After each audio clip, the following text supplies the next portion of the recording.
बिस्मिल्लाहिर्रहमानिर्रहीम अस्सलाम वालेकुम।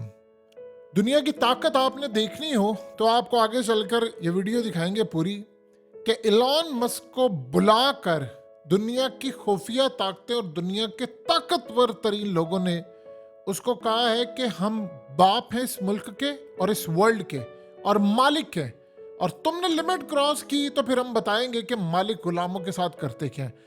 लेकिन उससे पहले जो अमेरिका का हशर हुआ है, सही मायनों में अमेरिका का जो हाल और जवाल इस वक्त शुरू हुआ है वो देखने लायक है। ये जो आपकी स्क्रीन पर शख्स आ रहे हैं ये असल में ईरान के नेवी कमांडर हैं, यानी नेवी चीफ है। इनका नाम है अली रजा तेंगसरी। इन्होंने जो खबर ब्रेक की है उसने अमेरिका का जो चेहरा बेनकाब किया है आप उसका अंदाजा नहीं लगा सकते। इन्होंने कहा है कि अमेरिका को हमने इस दफा छोड़ दिया है, अगली दफा नहीं छोड़ेंगे। उन्होंने कहा कि कल अमेरिका का एयरक्राफ्ट कैरियर आया था स्टेट ऑफ होम्स में और इंटरनेशनल वाटर से होता हुआ वो ईरान की हदूद में आया। माजी में भी ये काम करते रहे। जब वो ईरान की हदूद में आया तो इमीडिएटली ईरान ने जो बॉट्स होती हैं जिसके ऊपर मिसाइल लगे होते हैं और वो मिसाइल मारते हैं, फौरी तौर पर अपनी वो बॉट्स और कश्तियां रवाना कर दी। और जैसे वो कश्तियां रवाना की, ईरान के ड्रोन्स अमेरिका के एयरक्राफ्ट कैरियर के ऊपर आ गए। फौरी तौर पर एयरक्राफ्ट कैरियर के ऊपर आए और वहां पर अमेरिका को वार्निंग जारी की गई कि आपके पास चंद मिनट्स है, मूव कर जाए यहां से, वरना आपके कई अरब डॉलर के एयरक्राफ्ट कैरियर के टुकड़े टुकड़े हम कर देंगे और आपके साथ जो हाल करेंगे वो आपको अंदाजा नहीं होगा। कहते हैं कि जैसे ही हमारे ड्रोन्स ऊपर आए, हमारी बॉट्स आ गई, इमीडिएटली अमेरिका ने फौरी तौर पर अपने एयरक्राफ्ट जो कैरियर है उसका रुख मोड़ा और वो सीधा साउथ ऑफ पर्शियन गल्फ और जो नेबर कंट्रीज थी वहां चले गए और फिर वो आगे इंटरनेशनल वाटर्स में चले गए। उन्होंने कहा कि हमारे पास तमाम इसकी वीडियो है, तस्वीर है, एक एक चीज की हम सबको जारी करेंगे।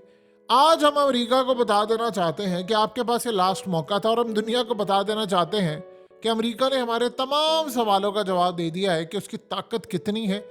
अमेरिका को हम बता देना चाहते हैं कि दोबारा तुमने ये गलती की तो वार्निंग नहीं, फिर उसके बाद हम बताएंगे कि लड़ाई किस तरह की जाती है। आज अमेरिका यहाँ से भागा है चंद मिनट से उसके पास।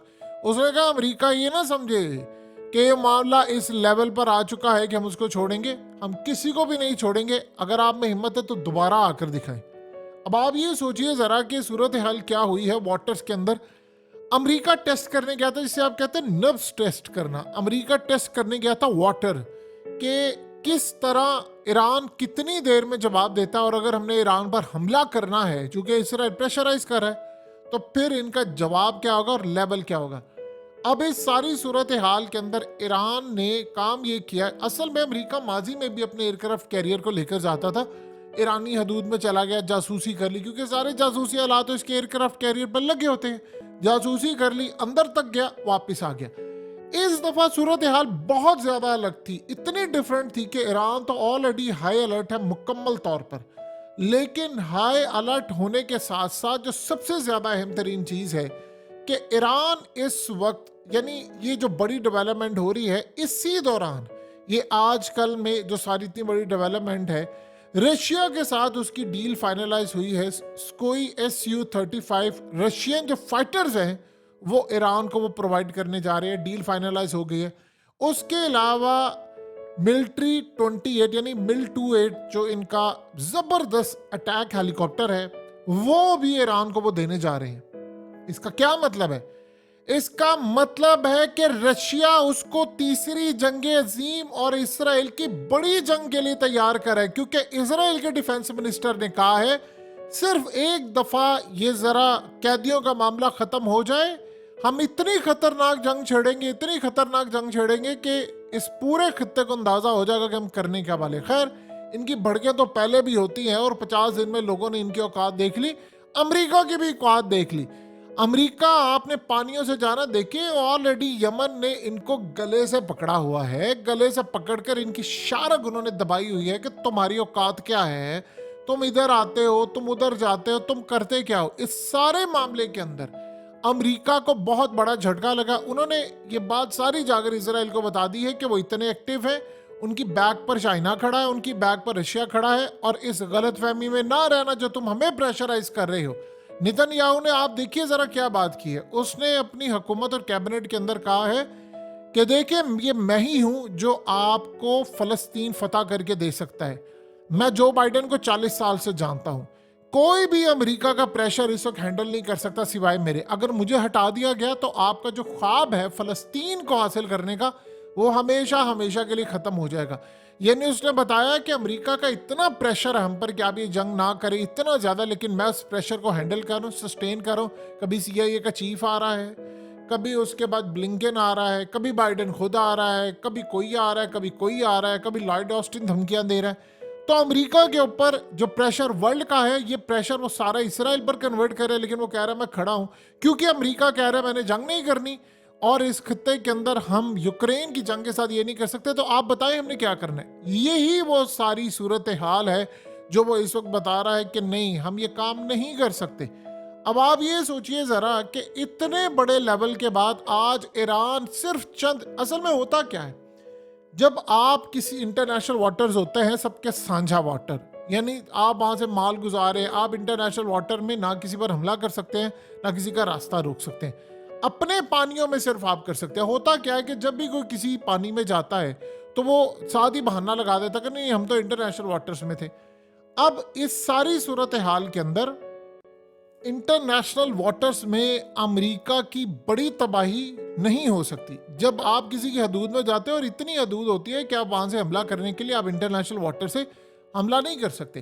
तो अमेरिका को तो आज क्लियर हो चुका है ये बात कि उधर से यमन हम पर हमला कर रहा है, उधर से फलाना कर रहा है। इसराइल की जो खास तौर पर शिपिंग कंपनीज है, उन्होंने वो रूट ही बदल दिया है। जो यमन से होकर जाते हैं, उन्होंने काम ये किया कि वो ऊपर से होकर आ रहे हो अफ्रीका वाली साइड से, और वो इतना मुश्किल उनके लिए है, इतना मुश्किल, इतना लंबा उनको पड़ा है, और इतनी ज़्यादा कॉस्ट बढ़ गई है, खौफ बहुत ज़्यादा है कि यमन हमारी चीज़ें अगवा कर लेते हैं, हाईजैक कर लेते हैं, ये मामला हो रहा है, वो मामला हो रहा है। दूसरा आप ये देखिए कि ईरान के पास इतनी ताकत मिसाइलों की आ चुकी है, इतनी ज़्यादा उनके पास ताकत आ चुकी है। असल में ईरान ने ये बात कही थी और काफी हद तक उनकी बात दुरुस्त है। देखिए पिछले 2-3 सालों में जो ईरान की पावर आई है खुलकर सामने, वो आपने पहले नहीं देखी। क्योंकि पिछले तकरीबन अगर हम 3-4 साल की बात करें तो 2019 के से लेकर 2023 तक चाइना ने इन्वेस्टमेंट पैसा फेंका है, रशिया ने पैसा फेंका है, उनकी बैक की है, इतनी ज्यादा उनकी बैक की है हर लिहाज से, पैसे से लेकर, यानी जो भी आप कह सकते हैं हर तरह की बैक की है। तो इस सारे मामले के अंदर ईरान की जो नेवी है वो पहले जैसी नहीं रही है, वो बहुत ज्यादा मजबूत हो चुकी है, उनकी एयरफोर्स बड़ी मजबूत है, उनके पास फतेह मिसाइल है। आप ये सोचे कि यमन ने कहा कि जी हमने हमला किया, ये जाकर यानी इसराइल की शिप ली, और साथ ही कल अमेरिका ने ये बात की, उन्होंने कहा जी हमने तो यमन के जो आए थे लोग वो अगवा करने, हमने उनको पकड़ लिया। और बाद में यमन की जानिब से बयान है, उसने कहा अमेरिका की औकात नहीं है। याद कीजिए अमेरिका का लगा हुआ था एयर डिफेंस सिस्टम पैट्रियट, और हमने मिसाइल मारा था तो वो बाईपास हो गया था। जब हम मारेंगे अमेरिका को पता चलेगा। साथ ही अमेरिका का बयान आया, नहीं वो हमसे गलती हुई है, असल में वो यमनी नहीं सोमाली थे। तो आप सोचिए उन्होंने अपनी स्टेटमेंट बदली। लेकिन उसके साथ इलॉन मस्क के साथ वो क्या करें, जरा मनाजिर देखिए। कल आपने सबने देखा कि इलॉन मस्क आता है नेतन्याहू के साथ, और नेतन्याहू उसको पिंजरानुमा चीजें दिखाता है कि देखो हमास ने क्या नुकसान किया क्या नहीं किया। ये सारे मनाजिर तो आपने देखे। मनाजिर तो ये देखने वाले प्रेसिडेंट हाउस में उसको बुलाया है, और प्रेसिडेंट हाउस में बुलाकर प्रेसिडेंट साथ खड़ा होता है, खातून आती है देखो मोबाइल पर, ये हमास से हमारे साथ बुरा किया फलाना, और वीडियो बनाकर सारी दुनिया के सामने चलाई है। और आप जानते हैं इसका मकसद क्या है? उन्होंने इसको धमकी देने के लिए बुलाया, और बुलाकर कहा है हम इस दुनिया के बाप हैं, हम कंट्रोल करते हैं पूरा वर्ल्ड, तू इस काबिल नहीं है कि तू इस सारी सूरत हाल में फ्रीडम ऑफ स्पीच और ये आज़ादी के नाम के ऊपर तो ये काम करे कि दुनिया को मौका दे कि इस वक्त पूरा वर्ल्ड हमारे खिलाफ सड़कों पर निकला हुआ है, और ट्विटर और एक्स से सारी दुनिया जो है वो अपनी राय का इजहार करिए, हमारे खिलाफ इतनी नफरत बढ़ रही है, हमने दुनिया को कंट्रोल किया हुआ है, हम तुझे भी कंट्रोल करेंगे। और न जाने क्या कुछ उसके साथ धमकी और ऑफर्स और पता नहीं क्या कुछ किया। और उसके बाद इलॉन मस्क को उन्होंने बुलाकर कहा है कि तू अपनी औकात में रहेगा, लिमिट में रहेगा, हम तुझे बताएंगे कि क्या करना है कि नहीं। अब यहाँ पर देखने वाला होगा कि इलॉन मस्क क्या जवाब देते हैं। अगर तो वो बंदा स्टैंड कर जाता है तो शायद इस रोए ज़मीन पर उससे ज़्यादा अच्छा इंसान कोई नहीं होगा, लेकिन वो बड़ी प्रॉब्लम वाली बात भी होगी कि वो बड़ी मुश्किल होगी। अगर वो कॉम्प्रोमाइज़ हो जाता है तो वो भी सामने आ जाएगा। आप ये सोचो उनकी ताकत देखिए जरा, कि पूरा वर्ल्ड जो है वो कह रहा था इलॉन मस्क को पकड़ो, फलाना करो। अमेरिका की एस्टैब्लिशमेंट खिलाफ है उसके, इतनी एस्टैब्लिशमेंट उसके खिलाफ। उसने कहा कि उसने पूरी दुनिया को आज़ादी दी हुई है, जो चाहे उठकर बात करता है ट्विटर के ऊपर, इसके ऊपर। कभी अमेरिका की एस्टैब्लिशमेंट, जो बाइडेन, न जाने क्या क्या केसेस उसके खिलाफ है। एप्पल से लेकर आईबीएम सारी बड़ी कंपनी से इश्तेहार बंद कर दिए। उन्होंने कहा नहीं हमने देने। इतना उसको कहते हैं इसको सड़कों पर लेकर आएंगे, हम इसको घसीटेंगे, ये करेंगे, वो करेंगे। अगलों ने बुलाकर धमकी दी है कि ये तेरी औकात है तो इधर रहेगा। अब सवाल यहाँ पर यह पैदा होता है कि इलॉन मस्क अगर गया था नेतन्याहू के साथ, तो इलॉन मस्क को गजा नहीं जाना चाहिए? जाकर देखना नहीं चाहिए कि 14,000 बंदे इन्होंने कैसे मारे हैं? जाने से पहले तो इंटरव्यू में उसने कहा था ना कि आप एक हमास का बंदा मारोगे तो आप 27 पैदा करोगे, क्योंकि आप अगर किसी के बाप को मारोगे तो अगला चुप रहेगा। लेकिन सवाल यहां पर यह पैदा होता है कि क्या इलॉन मस्क इस सारे खेल के अंदर, गजा के अंदर जाकर, वो वाली जगह नहीं जहां पर इसराइल की फौज लेकर जा रही, उन जगह पर जाएगा जहां पर फलस्तीनी है, जहां पर जाकर इन्होंने बमबारी की है और जहां पर जाकर इन्होंने आम लोगों को मारा, शिफा हॉस्पिटल से लेकर तमाम चीजों तक। अगर तो इलॉन मस्क की साइड पर नहीं जाएगा तो फिर पूरी दुनिया में इसका जो इमेज बना हुआ वो भी खत्म हो जाएगा। ठीक है, इसने बड़ा स्टैंड लिया है, लेकिन सवाल ये पैदा होता है कि एक ही जगह पर जाना है। आप जाए ना, जाकर मुलाकात करें आम लोगों से, जाकर डॉक्टर से मिले, आपको पता चले। ये जितने कैदी रिहा होकर आ रहे हैं, आप सोचिए जरा, कल रात को भी जो कैदी आए और बहुत सारे कैदी फलस्तीन के आकर क्या कह रहे हैं। वो कह रहे हैं आखिरी दिन तक इन्होंने हमें मारा है और मार मार कर भुरकस निकाल दिया, और बदले में आप ये देखिए दूसरी जगह पर क्या है। दूसरी जगह पर ये है कि वो दूसरे जो कैदी आ रहे हैं वो खुशियां मना रहे हैं, वो मोहब्बत कर रहे हैं। इस खातून का खत आप देखिए ना जरा, जिसने आकर हमाद को खत लिखा और कहा है, किस मोहब्बत से उसने कहा है कि मेरी बेटी को तुमने मलका बनाकर रखा था। उसने कहा मैं सारी जिंदगी नहीं भूल सकती जो मोहब्बत तुम लोगों ने मेरी बेटी को दी है। बाप और माँ दोनों का प्यार दिया है, और वो उदास होकर जा रही है। आप बताइए कि सारी सूरत हाल में इलॉन मस्क को एक जगह जाना चाहिए? भाई जाओ ना दूसरी जगह पर, जाकर देखो क्या सारे का सारा मामला है। और फिर इलॉन मस्क को बिठाकर पीछे तस्वीर आप देखिए पकड़वा कर कि जी हमारे साथ ये जुल्म हुआ, फलाना हुआ है। आप प्रेसिडेंट जाते, आपने उनकी पार्लियामेंट तो तबाह कर दी है सारी गजा के अंदर। अब उनसे जाकर भी मिले दोनों तरफ, यानी न्यूट्रल तो ये है ना कि आप उधर भी जाए, आपको पता चले कि इन्होंने किया कि आप जाकर उनसे पूछते नहीं है कि जिस तरह आपने उनके ऊपर हमला किया 75 साल से आप कर रहे हैं, ये सारी सूरत हाल है, ये कैसे? यानी जो दुनिया को इजराइल बताएगा बस दुनिया वही तस्लीम करेगी? ऐसा नहीं होता। सो इस सारी सूरत हाल के अंदर जो मामला है वो अब देखने वाला। अमेरिका असल में बैक पर खड़ा हुआ था। आप ये सोचें कि इजराइल की बैक पर खड़ा होने के बावजूद अब अमेरिका की टांगे कांप रही हैं। देखिए हुआ ये है कि पहले ईरान से लड़ाई थी, ईरान को कभी इतना मजबूत किया नहीं है, कभी जिंदगी में रशिया ने और चाइना ने इतना मजबूत नहीं किया।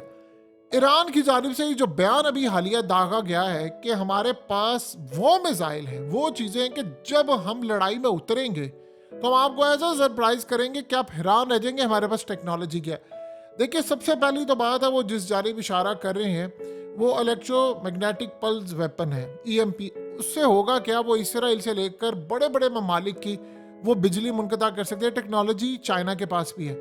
रशिया और चाइना को एक ऐसा मुल्क चाहिए जो अमेरिका के सामने ऐसे खड़ा हो कि जैसे सीसा बिलाई दीवार है, यानी एक फोन कॉल पर ना लेटे।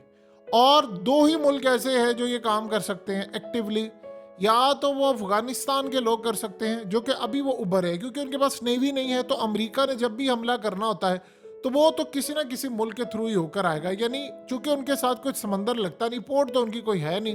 तो जब भी आपने जाना है, लैंड लॉक है चूंकि एरिया, तो आपने जब भी जाना है किसी की हदूद से ही होकर जाना है। तो वो तो अभी तक उन पर हमला अमेरिका दूर दूर तक नहीं कर सकता। वैसे भी वो कुट खा कर गया बहुत ज्यादा।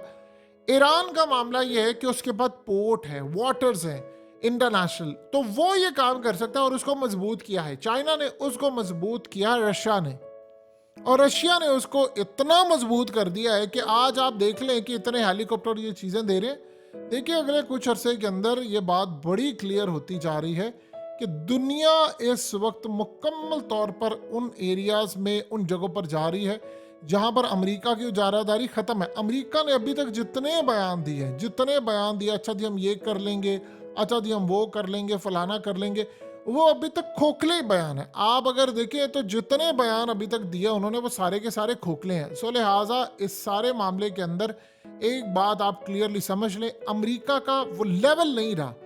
अब अमेरिका ये समझ रहा है कि फिर भी हमें प्रेशराइज करना है, हमें रोकना है इसराइल को, जो भी उसने काम करना है। इस सारे के सारे मामले के अंदर ईरान इस वक्त बड़ी ताकत बन गया है। और सबसे बड़ी ये जो हमास की जानिब से इसराइल के मीडिया ने जो खबर ब्रेक की है, उन्होंने कहा है जितने दिन जंग बंदी हो रही है वो आराम नहीं कर रहे, वो अगली खतरनाक जंग की तैयारी करे। और वो जंग चंद दिनों में जो दोबारा लड़ाई शुरू होनी है उस पर इसराइल को बड़ा शदीद नुकसान पहुंचेगा और वो उसकी खतरनाक तैयारी करें। और कहीं ना कहीं रूस और चाइना इनको बैक करेगा, चाहे वो ईरान के थ्रू करे, किसी और के करे, ये आने वाला वक्त आपको बता देगा।